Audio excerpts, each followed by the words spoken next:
Good afternoon, everybody. My name's David Walker. I'm the Managing Director of Ladder and Fencing Industries, and I'm also an executive member of the Ladder Association, and that's what I'm here to talk to you about today. I'm going to give you a presentation which we call the Advocate Scheme presentation, which is intended to keep ladder users and those responsible for supervising ladder users fully abreast and up to date with all the aspects of ladder safety and best practice. And as a ladder advocate myself, I'm going to try and dispel some of the myths and misconceptions surrounding ladder use, in particular following the introduction of the work height regulations back in 2005. Now, I'm under the cosh from the Ladder Association that I can only mention my company once during this presentation, so I'll do it now. Ladder and Fencing Industries, Newark Limited, or LFI for short, is a founding member of the Ladder Association back in 1947, and we are the UK's largest manufacturer or independent manufacturer of ladder equipment into scaffolding. So I do know a little bit about the scaffolding industry in particular and ladders going into that industry. Today, the Ladder Association represents all aspects of the ladder industry, including manufacturers, suppliers, hirers and trainers, and the association is the only trade body that's exclusively dedicated to the ladder industry. So, what is the Ladder Association's message? Well, it's a very simple one. If it's right to use a ladder, use the right ladder and get trained to use it safely. And notice the emphasis on using the right ladder and getting trained to use it safely. Who are the Ladder Association? A little bit about that. Well, we are the principal trade body for ladders, comprising, as I've already told you, of manufacturers, suppliers, hirers and trainers. And the association fulfills many of its functions and roles through different committees that it's made up of. The two primary committees are the Technical Committee, which deals with especially standards and manufacturers of standards, and that's things like the B512 Committee with the British Standards Institute, and also at European level with TC93. These are lots of numbers and things, but it means that essentially we're involved at the highest level. We're making sure that the equipment meets appropriate standards. And we're also involved with the training committees, and that's making sure best practice is adopted across the industry when it comes down to ladder use. And the Ladder Association is perceived as being probably the natural focus for everything connected with ladders.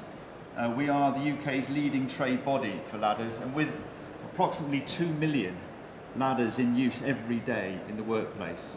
It's a big number to get your head around. 2 million ladders in use every day in the workplace. And when I say the workplace, I mean within the jurisdiction of the Health and Safety Executive. It's very important, obviously, that we get that right. The association also manages and delivers what is now recognised as the industry standard training scheme, and I'll come on to a little bit more about that as I go through this presentation with you. So, what does the Ladder Association do? Well, we fulfil a number of roles. The association promotes and champions the ladder as an invaluable piece of workplace equipment, and it does this through seminars, conferences and exhibitions such as this one today, together with articles in the trade press. It also has safety-related publications and products and a website that covers all different aspects of ladders and step ladders. And the association's training course delivers confidence and competence as required by the regulations. We've already talked about the specialist committees that we have in order to help set up both national and international standards. And we're also, as you already know, probably a member of the Access Industry Forum, which is situated just outside here, which essentially is the umbrella forum for all work at height practice. And therefore we are very, very much committed to advancing ladder knowledge, safety and skills. Right, a little bit about fact versus fiction, and here's an issue that is pretty close to my heart, as you can imagine. Contrary to what you might read in the popular press, ladders are not banned. So I'll just give you a quick quote from Geoffrey Podger, who's the Chief Executive of the Health and Safety Executive, who said, "Let me be clear, ladders are not banned, and the HSC has been saying this since 2005 when the worker height regulations were first introduced." So that's the HSC's stance on ladders, they're not banned. And as I've already said, with 2 million in use, they remain an indispensable piece of workplace equipment. They're used in every industry sector to provide quick, simple and safe means of access for a variety of tasks.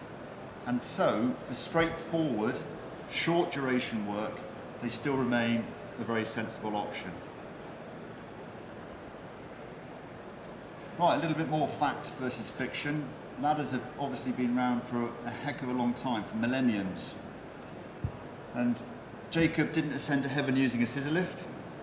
Your kids don't play snakes and podiums. You don't climb the moop of success. All right, I'm having a bit of a joke, a bit of a kid with you, but the point is a very serious one. This isn't about banning ladders. This is about using them correctly and making sure that when they are being used, that they're being used for an appropriate task. And I'm going to come on to a little bit more about that as we go through this. What is the acid test then for whether ladders are suitable or not for use? Well, most work, in fact all work, is subject to risk assessment. And the risk assessment must show that the task in hand, the task that you're about to perform, is of low risk and short duration. And when we talk about short duration, we're talking about a single task that takes no more than about 30 minutes in any one position of use. It could also be a series of tasks, each of which takes no more than 30 minutes in one position of use. And if you are undertaking a piece of work that's likely to take more than that, then really you should be wondering whether or not a ladder is an appropriate piece of equipment. There may be something that's more suitable for what you're undertaking. I also want to talk a little bit about what constitutes low risk. I can't cover a great deal at this time because I haven't got much time, but there are some essentials. When you talk about the task in hand, you must be thinking about what I call unbalancing loads, things that are going to make you unsteady or unbalanced. And when we talk about that, we think about things like sideways forces in particular. Most of you have climbed step ladders in your time. Most of you have climbed ladders in your time. You'll know exactly what I mean with a step ladder. If you're using a step ladder sideways onto a job, you're drilling into a wall, or you're doing something else that creates a sideways force, it can easily topple you over. That's why you should always use a step ladder front ways on. It's not always possible, but that's what you should be aiming to do. So sideways forces are a big issue. Another example would be if you're up a ladder, and this is a common job that people have to do in the workplace, and they're pulling cables, perhaps through a cable tray. You know how it is, you pull it on the cable and suddenly comes loose, over you go. So that's another example of an unbalancing force. You have to think beyond the basics, a little bit more about the detail about what you're undertaking. Another issue is overreach. Ladders become extremely unstable when you overreach, so you must be well within the vicinity of the work which you're undertaking. And when I say overreach, think about your belt buckle. Make sure it stays within the sides of the ladder. If the belt buckle is moving beyond the sides of the ladder, you're overreaching. And of course the temptation is to be a little bit lazy, to not bother to go down and reposition the product, but just to take that little bit of extra reach and over you go. Another issue that comes up reasonably regularly is 3 points of contact. You should always try, where possible, to maintain 3 points of contact. It is very much recommended. There are jobs where you can't. Changing a light bulb, for example. If I wanted to change that light bulb, is it acceptable to use a step ladder and not have 3 points of contact while I change it? Well, I'd say probably. Because the associated risk with doing something else needs to be brought into consideration, which I'll talk about a little bit more in a minute.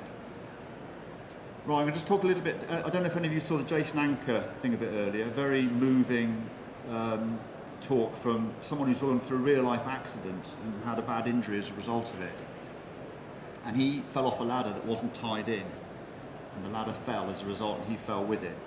There are only 4 ways a ladder can fall over. Right? It can slip, base slip out, slip down the substrate. It can flip, hold on to the ladder, you reach out, and it flips on its axis, throws you off.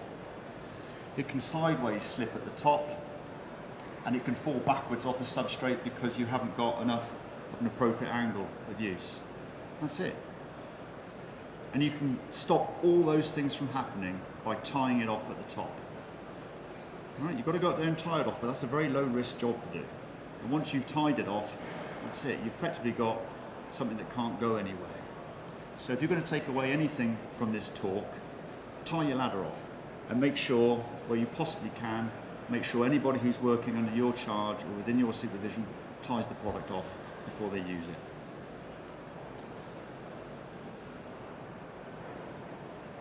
I want to talk about the alternatives, because obviously there are very, very many occasions when ladders are not acceptable for use. You have to be aware of the extra cost, the extra time involved. You have to be aware of the fact there may be environmental impact. Those things are fairly obvious, but the general issue of generating more risk, which is the second point on that slide, something I call global risk, needs to be considered. Because you may well make yourself safer when you get to height in using another piece of equipment, but naturally in having created that piece of equipment to get there, you may have introduced all sorts of other risks. So it may be to do with manual handling, it may be to do with the footprint of the equipment that you're using, blocking axes or gangways, or creating trip hazards. It may be the skill levels of the people who are putting those pieces of equipment together or using those pieces of equipment aren't appropriate. And so you've got all these other risks going on when you're using other equipment. And that needs to be considered. I'll give you a little example, real life example. Today, most window cleaners will use water-fed poles, which is a great system because it means that the window cleaner doesn't have to go to height to clean the window. So you've immediately satisfied the first thing, don't go to height if you can avoid it. What that does though, which may not be in your minds, it creates another risk elsewhere because they have to carry around a very large water bowser, which tends to go in the vehicle and can, at low impact, cause a lot of injury to the people inside the vehicle if it's not secured properly. Now that's not necessarily the case, it's just an example of something that may well be an issue to consider when doing a different type of approach and the risks that may be introduced that need to be controlled as well. So that's a little bit about the alternatives. Going on from that, I suppose the main message I'm trying to put across to you is that ladders need to be considered as an appropriate piece of work equipment when you're actually deciding what you're going to use. They may well not be appropriate, but they need to be considered. If you're going to rule them out because they're not appropriate, that's fine. But if you rule them out before you even consider, they're not part of the consideration in the risk assessment, then that could mean you're ruling out a perfectly appropriate piece of equipment. Lots of councils jumped on the bandwagon after the work height regulations came in. Lots of other fairly large organisations and just ban ladders. They won't use them on site, too difficult to manage. And in doing so, force people to use other equipment that may well have introduced other risks. Okay. So what do the regulations say? Well, I hope I'm not sort of teaching people to suck eggs a little bit here, but I'll just go through this with you anyway. You must ensure that everyone involved in work is competent, or if being trained, is supervised by a competent person. This includes involvement in organisation, planning, supervision and the supply and maintenance of equipment. And what the regulations also say is that where other precautions do not entirely eliminate the risk of a fall occurring, you must, as far as is reasonably practical to do so, train those who will be working at height, how to avoid falling and how to avoid or minimise injury to themselves should they fall. We all know that the regulations have a hierarchy of control for work at height, where duty holders must avoid work at height where they possibly can, and they must use work equipment or other measures to prevent falls where they cannot avoid working at height. And where they cannot eliminate the risk of a fall, they must use work equipment or measures to minimise the distance and consequence of a fall should one occur. So what we're talking about here is competency. People who work at height must be competent. And they must put into practice these things rather than just know about them. So we should define what competency is. It's a combination of those things. I'm sure you've heard this before in many respects. It's a combination of knowledge, experience and training, where we know that it's quite hard to demonstrate knowledge and experience. but with training, you can demonstrate that you've gone through a training process that proves you have certain capabilities. And in the case of the Ladder Association, we run a training scheme for those people who go through this training scheme successfully. They have a ladder card that demonstrates they've gone through this, and they've demonstrated and have been tested to show that they know their knowledge, they have suitable knowledge and experience in order to work with ladders safely. Failing to demonstrate competency is a breach of the regulations and could lead to prosecution. There's a good example of that with ladders where, as a result of the Health and Safety Offences Act of 2008, which came in January 2009, there's a well publicised court case of a school caretaker who successfully sued his local authority for not having had formal ladder training when he fell off a step ladder and was badly injured. So it's worth bearing that in mind.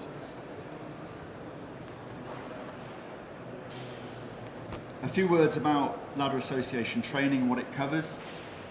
It covers when to use ladders and step ladders, how to identify hazards and minimise risks, how to position and use ladders safely, and how to inspect and maintain them properly. And who better to deliver professional training other than the people who know the market, know the products, speak the language, and that's the Ladder Association. And of course we also contribute to the setting of the national and international standards that go with that.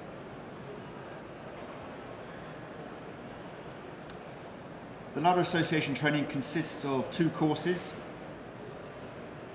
a user and an inspection course, and in the not too distant future there will be a 3rd course which is more aimed at lower risk. It's not probably a good way of putting it, but people who are exposed to lower levels of usage and an environment in which it's safer to use products. So there's a different course coming out in the not too distant future.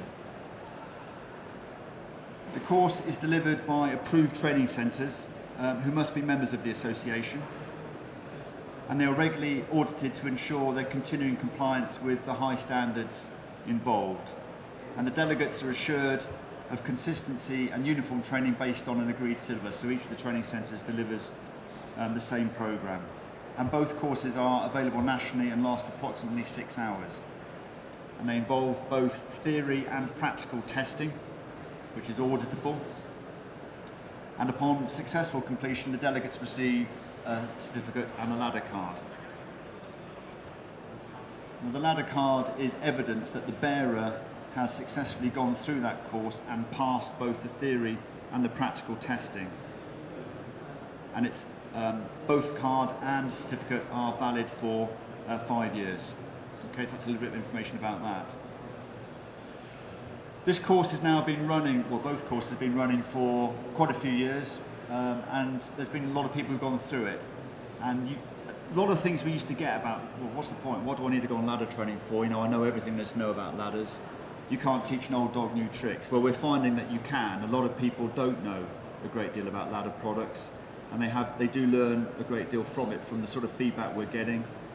And as a result of attending the courses, people are putting into practice, better practice for the use of the products, and they're introducing inspection, maintenance programs and all the rest of it.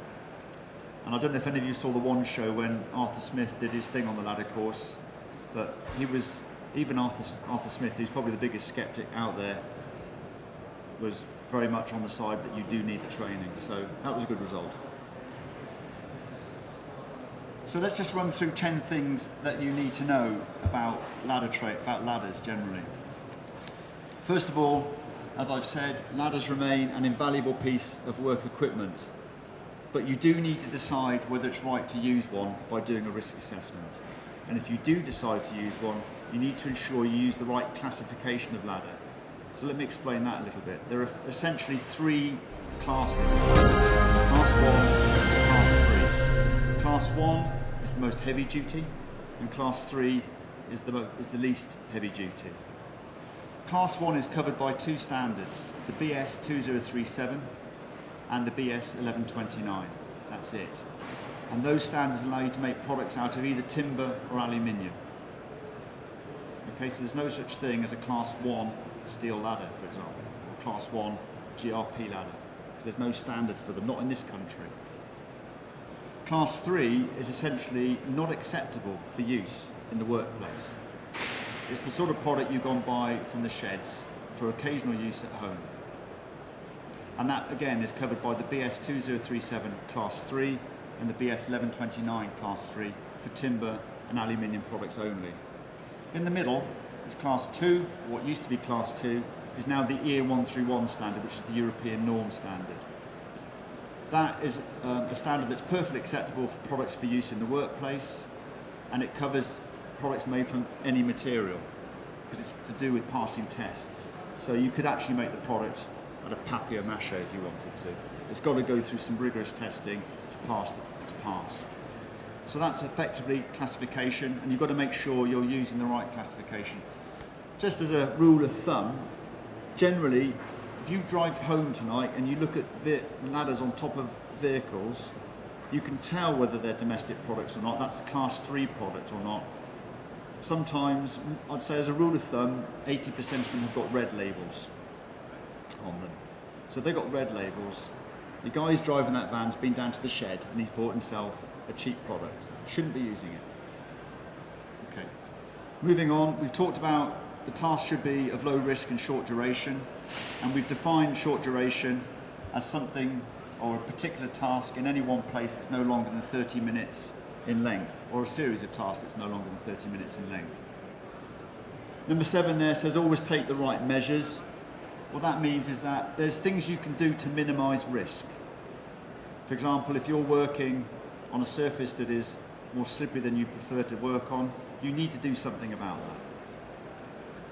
That could be someone footing the product for you if they know how to do that properly, or it could be using some sort of anti-slip device. Or maybe you're working with a ladder that's sticking out over the edge of a pavement. That's a risk.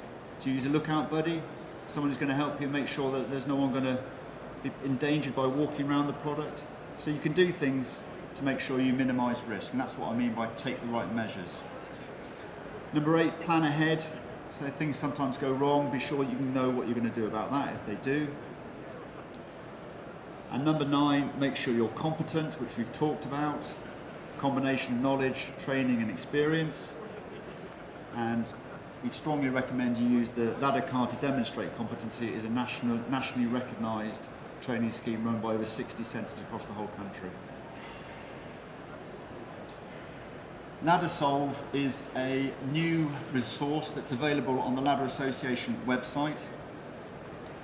It deals with the myths and misconceptions of ladders, which I've touched on today. It deals with ladder facts, do's and don'ts of ladder use, and it has something which we call the STEP methodology, which is a mnemonic or an acronym. I always get confused which one's which, where S stands for site, T stands for task, E stands for equipment, and P stands for people. And within each of those 4 headings, it deals with the risks associated with ladder use. So that's there for everybody to have a look at. Obviously it deals with ladder training if you want to know more about that. And it also has what we call a hotline for queries on ladder use. So if you've got a particular task you're undertaking, you're not too sure whether it's appropriate, you could test the system, put a question in, it'll go to an expert, who'll give you an appropriate response. So that's a resource that's out there on the website. You see the ladderassociation.org.uk. We have other resources as well. We have what has now become widely recognised as the industry Bible for ladder use, which is the Ladder Association Code of Practice. This deals with employer and user responsibilities, the work at height regulations, risk avoidance, ladder standards and classifications. It goes into what I was talking about a while ago in much more detail. The safe use of ladders and step ladders, the importance of planning ahead, inspecting and taking care of ladders, and it's again available from the Ladder Association website. We also have a couple of easy to read graphical representations of do's and don'ts with ladder use, which again you can download these. So we have one for the leaning ladder and we have one for the step ladder. Quite useful if you want to put something up on a wall somewhere for a quick reference. And we've got a number of other resources. So we have a quick reference ladder book, which is a free guide.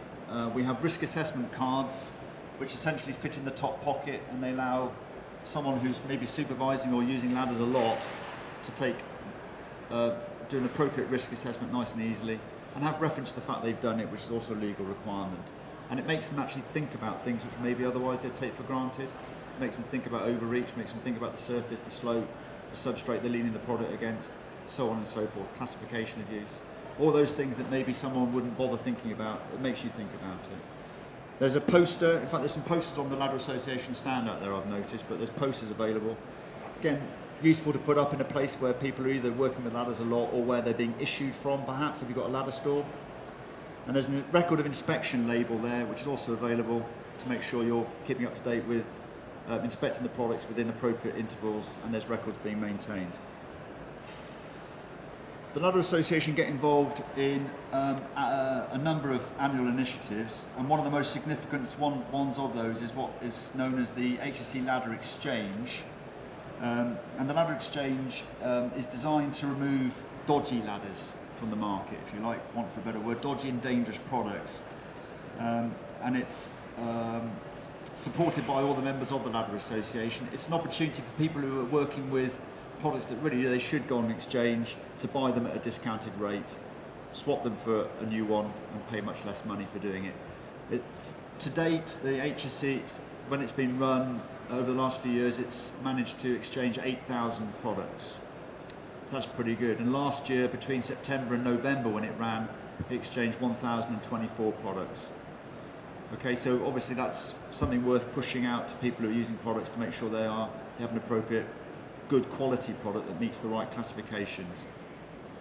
We also get involved in the IOSH conference, where we're members of the Access Industry Forum and get involved with the different activities that take place at that, and obviously at this Safety and Health Expo as well, we get involved with the Access Industry Forum here too, with this presentation, and also with the Access Live, which is out there, the demonstration area and the stands outside. Trends and developments are obviously very important to keep things moving forward. The Ladder Association obviously is always looking for ways of designing safety into the products. At the moment, stability is a big one, trying to make the products more stable, and also making sure standards are meeting the requirements of the market. Very heavily involved in standards development, and obviously making sure that best practice is adopted across all users as well. Hence, I'm here today. So our message is a simple one. If it's right to use a ladder, use the right ladder and make sure you get trained to use it safely. As I've already mentioned, we're members of the Access Industry Forum. It may have been explained to you already what the Access Industry Forum is, but essentially it's an umbrella forum where all the different members of the work at height industry and all the different associations can come together and make sure we've got joined up thinking, right? Because actually solutions for getting to height involve a lot of different types of equipment generally, and it's making sure that we all have the same aims and that everybody has proper advice from one body. And that's why the responsible members of work at height industry are all members of the Access Industry Forum. Again, there's more information on that outside on the stands if you want to know more about it. Okay, I don't know whether I'm 30 minutes, but I've finished. Thank you very much. Does anybody have any questions quickly, or? Thank you. You mentioned a resource page on your website. Is that freely available, or? Yes. Oh, the resources on the website. Some are charged and some are free. Right. Things like Ladder Solve, obviously, that's an interactive part of the website which is there for everybody to use. Right. So you should be able, if you want advice on something, that's there, and that'll give you, hopefully answers to any queries as a free of charge facility. Yeah. That's it. Thanks. Okay. Anybody else? Any questions? Okay. Thank you.